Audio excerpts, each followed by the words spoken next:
पूर्व कल्प के अंत में जब कलयुग समाप्त होने को था, उस समय हुआ था भगवान विष्णु का मत्स्य अवतार। विष्णु देव के मत्स्य अवतार की सहायता से ही सृष्टि की पुनः रचना हुई थी। माता, ये कल्प क्या होता है? हनुमान, तुम्हें ज्ञात है युग कितने होते हैं? हाँ, मेरी माँ ने मुझे बताया था। 4 युग होते हैं। प्रथम युग सत्य युग, द्वितीय युग त्रेता युग, तृतीय युग द्वापर युग और चतुर्थ युग कलयुग। हनुमान, तुम्हारी माँ ने तुम्हें उत्तम शिक्षा दी है। अब सुनो, ये 4 युग मिलकर एक चतुर्युग होते हैं और एक सहस्त्र चतुर्युग मिलकर कल्प कहलाते हैं। और कल्प के अंत में महाप्रलय होती है, जिसमें सारा संसार, समस्त चराचर प्राणी सब नष्ट हो जाते हैं, सबका अंत हो जाता है। सबका अंत? ये प्रलय क्यों होती है माता? इसका होना आवश्यक है। हनुमान, जिस प्रकार संसार के समस्त प्राणी की एक आयु निर्धारित होती है, उसी प्रकार एक कल्प की भी आयु सीमा होती है। अतः कल्प के अंत में प्रलय होना निश्चित है। प्रलय का एक कारण ये भी है कि कलयुग में पापाचार, भ्रष्टाचार बहुत अधिक होता है और कल्प के अंतिम कलयुग के समाप्त होते होते पाप कर्म इतने अधिक बढ़ जाते हैं कि पृथ्वी देवी उन पापों के बोझ को सहन नहीं कर पाती। उनके करुण क्रंदन से ईश्वर द्रवित हो उठते हैं और परिणाम स्वरूप वे महाप्रलय की रचना करके सबका अंत कर देते हैं। ये महाप्रलय महाविनाशकारी होती है हनुमान। अच्छा,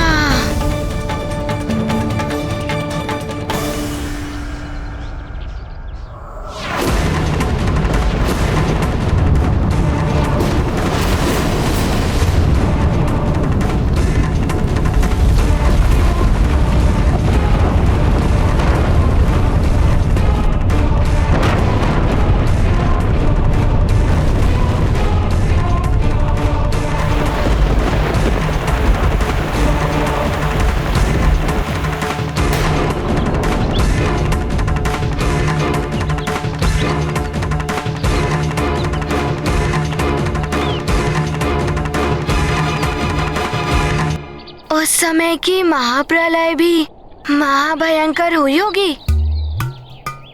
सब कुछ नष्ट होने का अर्थ है सबकी मृत्यु। सबकी मृत्यु नहीं हनुमान, कलयुग के पापमय अंधकार में भी धर्म और आस्था की ज्योति जगाए रखने वाले कुछ भक्त हृदय मनुष्य भी होते हैं। ऐसे कुछ स्त्री पुरुषों, कुछ जीव जंतुओं एवं वनस्पतियों आदि को स्वयं ईश्वर ने अपनी लीलाओं के द्वारा विनाशकारी प्रलय से बचाया था। यही तो मैं भी सोच रहा था माता, कि भक्तों की रक्षा ईश्वर ने अवश्य ही की होगी। हनुमान, महाप्रलय से भक्तों के प्राण बचाने के लिए ही भगवान श्री विष्णु देव ने ही मत्स्य अवतार लिया था।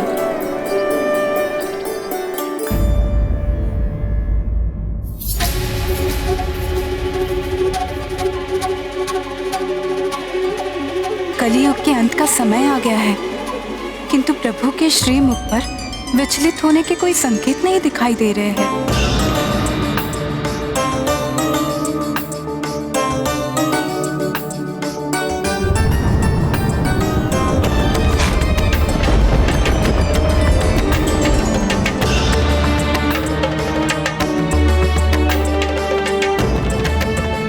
स्वामी, जगत का अंत होने को है। जग को अपने प्रथम अवतार के दर्शन दीजिए प्रभु। प्रलय की विनाश लीला का आरंभ हो गया है।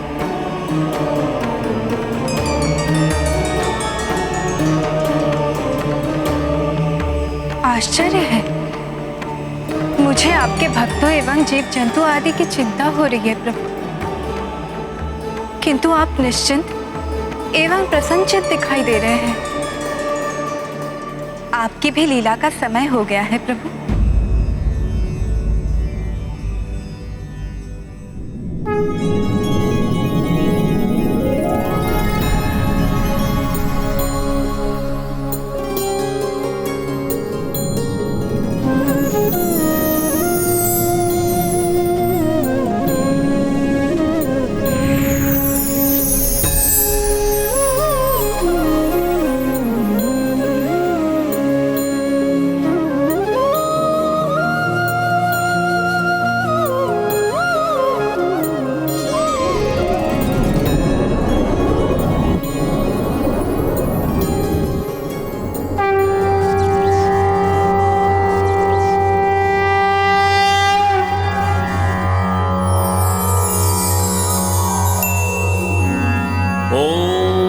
तत्पुरुषाय विद्महे महामीनाय धीमहि तनो विष्णु प्रचोदयात्। ओम नमो भगवते महामत्स्याय नमः। किंतु माता, उस छोटे से मत्स्य ने सारे भक्तों को महाप्रलय महाविनाश से कैसे बचा लिया? शीघ्र बताइए माता। वानर हूँ ना, चंचल बुद्धि हूँ। आप मेरी चंचलता पर ही हंस रही है ना? क्या करूँ माता, शीघ्र ही उतावला हो जाता हूँ। पुनः हंसने लगी आप माता। हनुमान, तुम्हारे भोले भाले मुखड़े और नटखट भाव भंगिमा से ही हंसी आ गई थी। हनुमान, छोटी सी मुट्ठी में भी सारा संसार समा सकता है। स्मरण रहे हनुमान, संसार में छोटा बड़ा कुछ नहीं होता। जो आज बड़ा दिखाई दे रहा है वो कल छोटा हो जाता है, और जो आज छोटा है वो कल बड़ा भी हो जाता है। मुझे तो कुछ समझ में ही नहीं आ रहा है माता। हनुमान, जब कथा पूर्ण होगी तब तुम्हें मेरे कथन का अर्थ समझ में आएगा, अभी नहीं। तो शीघ्र बताइए ना माता, प्रभु विष्णु जी की मत्स्य अवतार की कथा। तो ध्यान पूर्वक सुनो। जिन भक्तों को प्रभु बचाने वाले थे उनमें सर्वश्रेष्ठ भक्त थे महातेजस्वी राजा सत्यव्रत। अतः प्रभु सर्वप्रथम राजा सत्यव्रत के पास पहुँचे, जो उस समय स्नान से निवृत्त हो रहे थे। ओम हरि नारायण नमः। ओम हरि नारायण नमः। ओम हरि नारायण नमः। ओम हरि नारायण नमः। ओम हरि नारायण नमः। रुक जाइए राजन।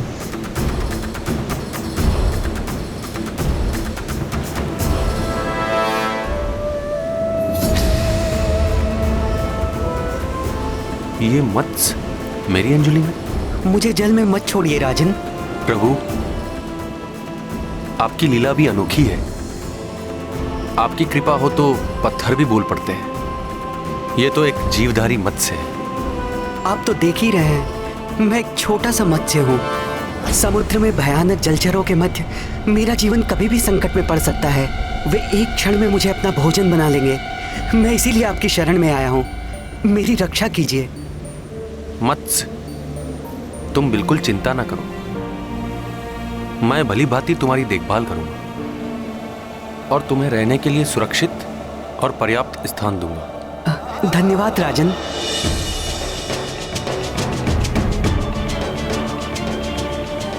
अर्थात माता, प्रभु सत्यव्रत जी को प्रभु ने तनिक सा भी आभास नहीं होने दिया कि मत्स्य के रूप में स्वयं प्रभु ही थे। हाँ हनुमान, भगवान दर्शन देने से पूर्व अपने भक्त की भक्ति की कड़ी परीक्षा लेते हैं।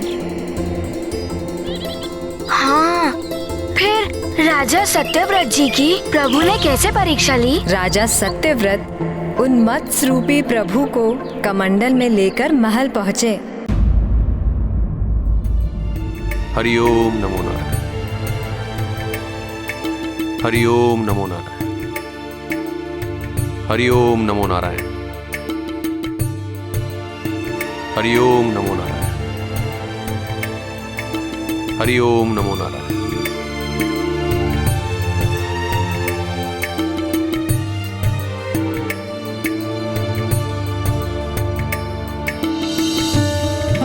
हरिओम नारायण हरि। हरिओम नारायण हरि। यह ध्वनि कहां से आ रही है? यह गड़गड़ की ध्वनि तो और तीव्र हो गई। यह ध्वनि कहां से आ रही है?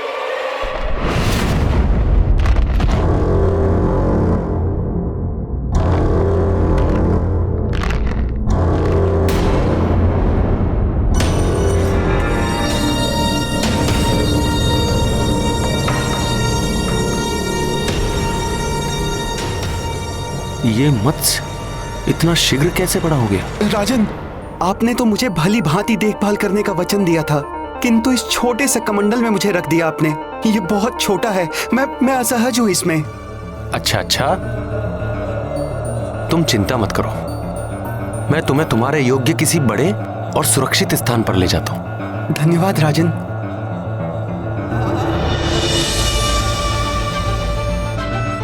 हरिओम नारायण हरि। हरिओम नारायण हरि।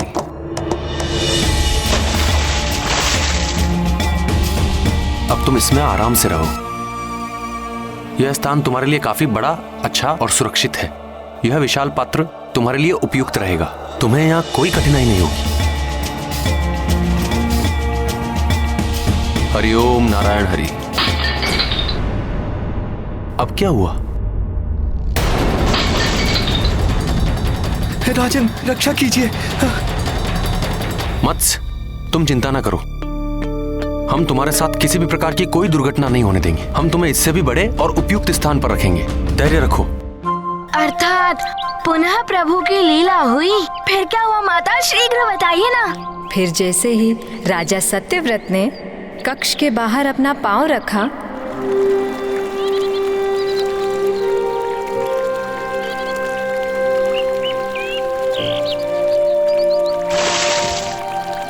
अब तुम इसमें रहो और आशा करता हूं कि तुम यहाँ सुखपूर्वक रह सकोगे। कदाचित ऐसा ही हो, किंतु आप मुझे एकाकी छोड़कर मत जाइए। कहीं पुनः कुछ हुआ तो मैं क्या करूंगा? अरे नहीं मत्स्य, तुम चिंता मत करो, मैं तुम्हें छोड़कर कहीं नहीं जाऊंगा। तुम यहाँ बिल्कुल सुरक्षित हो।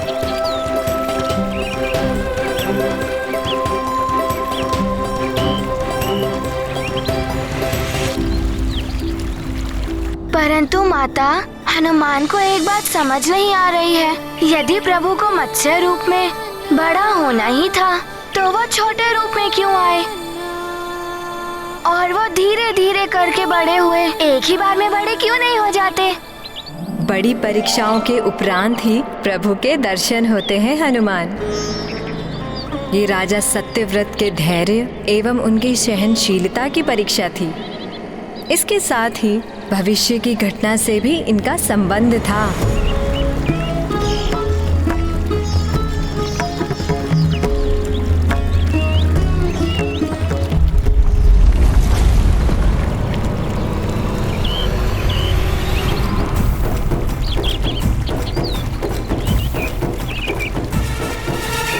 अब क्या हो रहा है? पुनः बड़ा हो गया ये मत्स्य।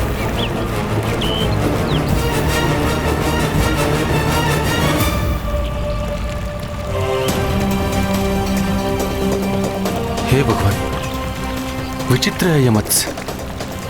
इसकी देह में कितनी तीव्रता से वृद्धि हो रही है।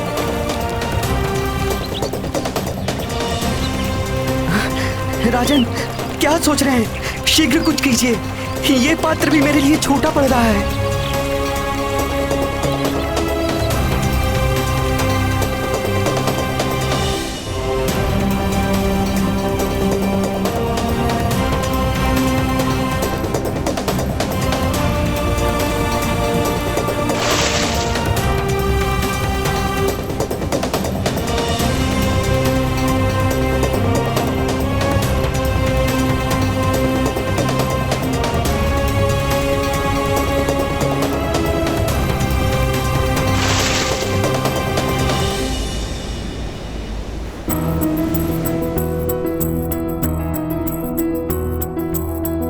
कन्ही मीन कमंडल माए, आकारा में बढ़ती जाए।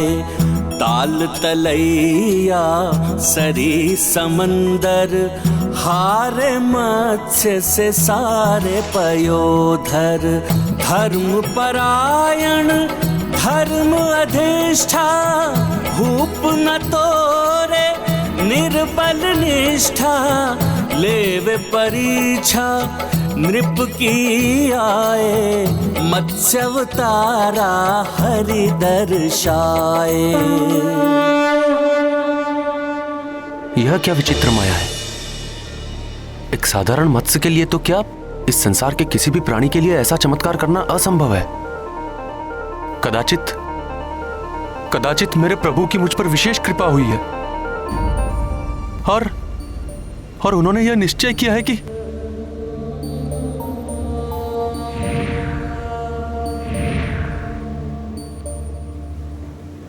प्रभु मेरे नारायण हरि, मैं जानता हूं कि इस अद्भुत मत्स्य रूप में आकर आपने अपने इस भक्त पर विशेष कृपा की है प्रभु।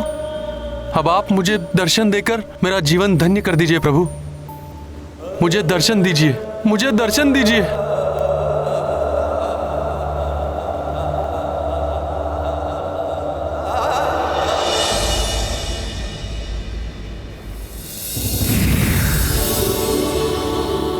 प्रभु। महाराज सत्यव्रत, वर्षों की कठिन तपस्या एवं साधना से भक्त भगवान को भी अपने वश में कर लेता है। देखिए, आज मैं भी आपकी श्रेष्ठ भक्ति के बंधन में बंधकर यहां चला आया। मेरे तो भाग्य ही खुल गए हरि नारायण। आपकी जय हो। आपको मेरा कोटि कोटि नमन। जय हो आपकी।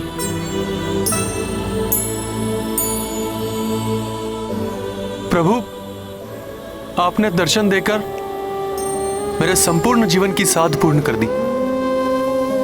प्रभु, मेरे भगवान, अब मुझे अपने इस जीवन में कुछ और प्राप्त करने की इच्छा नहीं रही। किंतु महाराज सत्यव्रत, आज तो मुझे आपसे कुछ चाहिए। प्रभु, मेरे पास मेरा तो कुछ भी नहीं है। जो कुछ है सब आपकी ही कृपा का फल है प्रभु। आप आज्ञा दें प्रभु। मैं अपना जीवन भी आपके चरणों में अर्पित करने के लिए प्रस्तुत हूँ। राजन, आपको अपना जीवन अर्पित नहीं करना है, अपितु आपको औरों की जीवन रक्षा का कार्य करना है। प्रभु, मैं आपके इस कथन का आशय नहीं समझा। राजन, इस युग का अंत 7 दिनों में होने वाला है। पृथ्वी के अनेक भागों में प्रलय आरंभ हो चुका है। शीघ्र ही ये संपूर्ण पृथ्वी प्रलय जल में समा जाएगी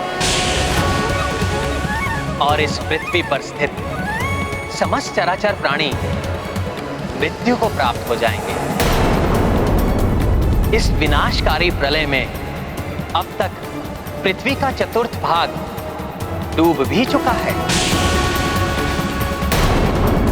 इसलिए राजन, मैंने आपको एक महान दायित्व सौंपने का निश्चय किया है कि आप सभी भक्त, स्त्री पुरुषों, सभी प्रजाति की वनस्पतियों और वृक्षों के बीच समस्त पशु पक्षियों के नर मादा जोड़े एवं सप्त ऋषियों को उनके परिवार सहित एक विशाल नौका में एकत्रित कर लें। यह कार्य आपको सीमित समय अवधि में पूर्ण करना है। मैं अपनी पूर्ण क्षमता के साथ आपके इस आदेश का पालन करूंगा प्रभु। किंतु चिंता न करें राजन, आपकी सहायता के लिए मैं रहूंगा आपके साथ। बस आपको इतना स्मरण रखना होगा कि नौका को जल में उतारने से पूर्व आपको नागराज वासुकी को भी अपने साथ नौका में रखना होगा। प्रभु, जब मेरे शीर्ष पर आपका वरद हस्त है तो यह कार्य तो संपन्न होगा ही। बस अपना आशीष मुझ पर सदा यूं ही बनाए रखें प्रभु। मुझे आप पर पूर्ण विश्वास है महाराज सत्यव्रत, जिस प्रकार आपने मेरे इस मत्स्य रूप जीवन की रक्षा के लिए इतनी तत्परता से प्रयत्न किए, उसी प्रकार अन्य जीवों की रक्षा करने के लिए भी आप उतनी ही तत्परता से कार्य करेंगे। अवश्य प्रभु, आपके इस आदेश का पूरे प्राण प्रण से पालन होगा। अच्छा, अब समझा हनुमान कि भगवान विष्णु जी राजा सत्यव्रत जी की इतनी कड़ी परीक्षा क्यों ले रहे थे। क्यों वो पहले नन्हे मत्स्य के रूप में आए, फिर धीरे धीरे बड़े होते गए और यो विशाल रूप धारण कर लिया। राजा सत्यव्रत जी की सहनशीलता की सीमा को देखना चाह रहे थे वो, कि सबके प्राण बचाने के लिए राजा सत्यव्रत पूर्ण तत्परता से कार्य कर सकते हैं या नहीं। किंतु मैं अभी भी ये नहीं समझ पा रहा हूँ कि भगवान विष्णु ने मत्स्य का रूप ही क्यों धारण किया। जब पूर्ण कथा सुनोगे हनुमान, तो तुम्हें ये भी समझ आ जाएगा। जैसे तुम राजा सत्यव्रत की परीक्षा के बारे में जान गए हो, परीक्षा की सफलता ने ही राजा सत्यव्रत को इतना महान उत्तरदायित्व दिलाया, वे भी पूर्ण तत्परता एवं मनोयोग से विष्णुदेव के भक्तों, सहृदय एवं सत्कर्मी स्त्री पुरुषों एवं अन्य जीवधारियों और वनस्पतियों को एकत्रित करने में जुट गए। उनके सेवक भी हर दिशा से मनुष्यों, प्राणियों और वनस्पतियों को ला रहे थे।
सेवकों, हमें पूरी तीव्रता के साथ कार्य करना होगा, बिना रुके, क्योंकि प्रलय का जल यहाँ किसी भी क्षण पहुंच सकता है। इसलिए बिना क्लांत हुए पूरी शक्ति से कार्य करो।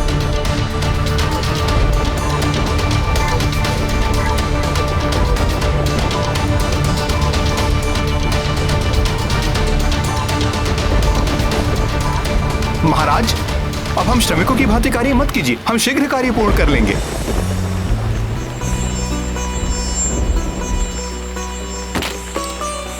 राजा तो प्रजा का सेवक होता है। प्रजा के जीवन की रक्षा करना ही राजा का प्रथम कर्तव्य है। जितने हाथ श्रम करेंगे जी, उतना ही कार्य तेजी से पूर्ण होगा। जी महाराज।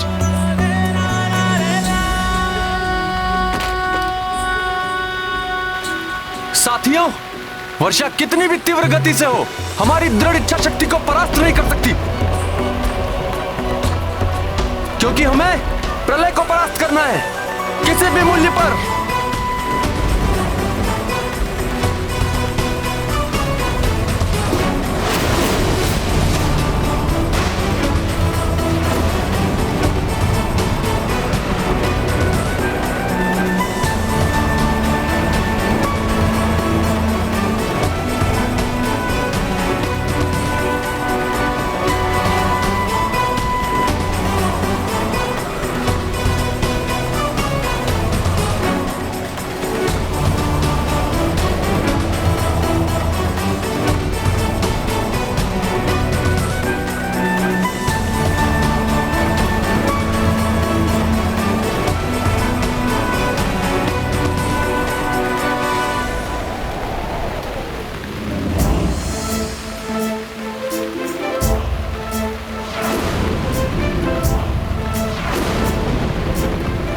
साथियों, समय बहुत अल्प है मित्रों।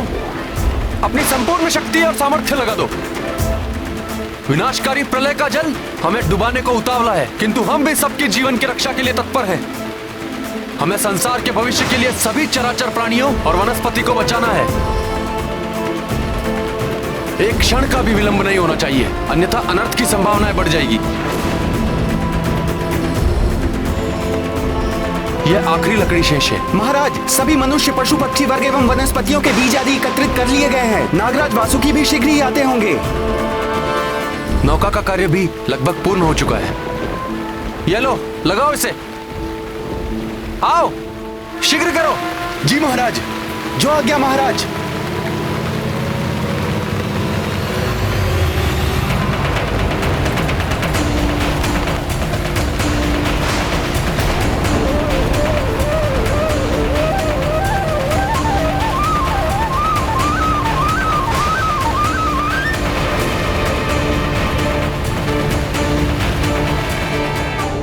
ये तो पूर्व संकेत है प्रलय की।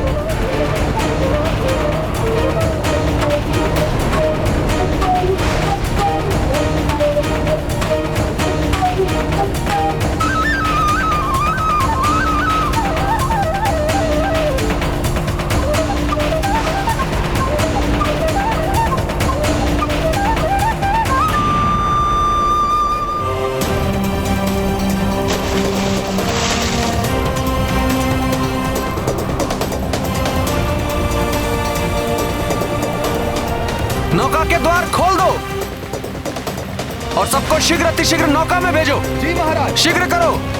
जी चलो, महाराज। शीघ्र चलो। चलो शीघ्र करो। शीघ्र चलो। रक्षा करो, रक्षा करो।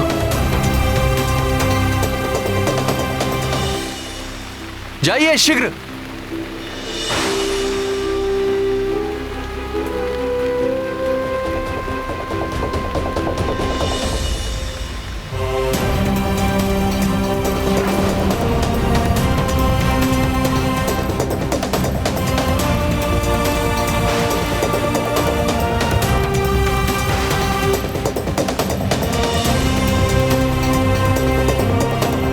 ये वनस्पति और वृक्षों के बीज आदि हैं। जाइए जाइए, शीघ्र कीजिए। चलो शीघ्र चलो। शीघ्र कीजिए, जाइए। हिंसक पशुओं को देखकर कोई भयभीत ना हो। इस विनाशकारी प्रलय से सबके प्राण बचाने हैं हमें। आप सब लोगों से हमारी यह विनती है कि इस कठिन घड़ी में एक दूसरे की सहायता करें। फिर वो मनुष्य हो या पशु पक्षी, आप सब सहयात्री हैं इस नौका में। आइए शीघ्र कीजिए। जी महाराज। चलो शीघ्र करो। शीघ्र करो, प्रलय जल निकट आ गया है।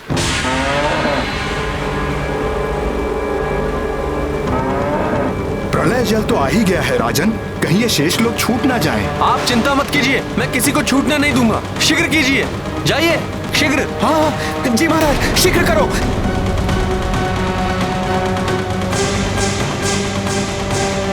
और कोई शेष बचा है?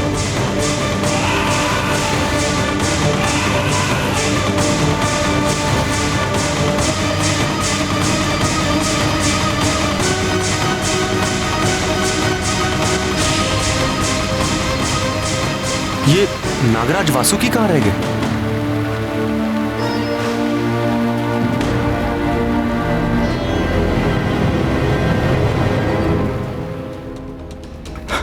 महाराज, और प्रतीक्षा मत कीजिए, द्वार बंद कराइए। हमें नागराज वासुकी की प्रतीक्षा करनी ही होगी। प्रभु ने उन्हें साथ लाने को कहा था। किंतु महाराज, जल यदि नौका में भर गया तो कोई नहीं बच पाएगा। आप सब लोग धैर्य रखें, मुझे पूर्ण विश्वास है नागराज वासुकी शीघ्र ही आते होंगे।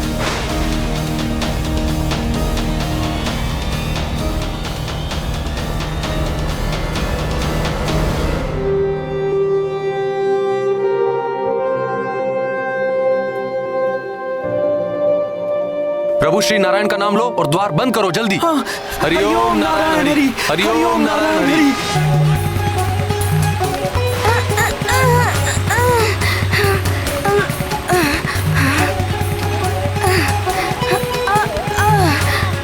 आप सब लोग सतर्क रहें, धैर्य रखें और तनिक भी भयभीत न हो। प्रभु श्री नारायण हम सबकी रक्षा करेंगे, निश्चिंत रहें आप लोग।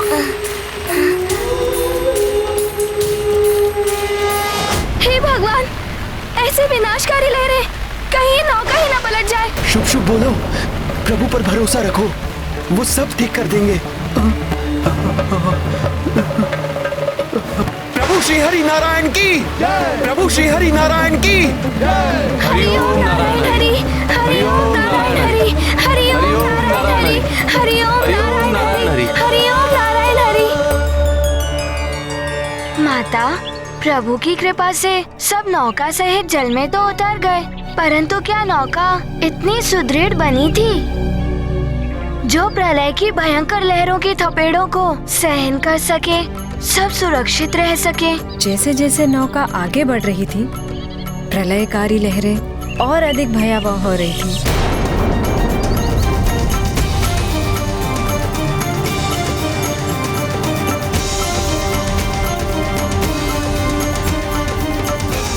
धैर्यवान और संकल्पी व्यक्ति को ही जीवन में बड़ा कार्य करने का उत्तरदायित्व मिलता है।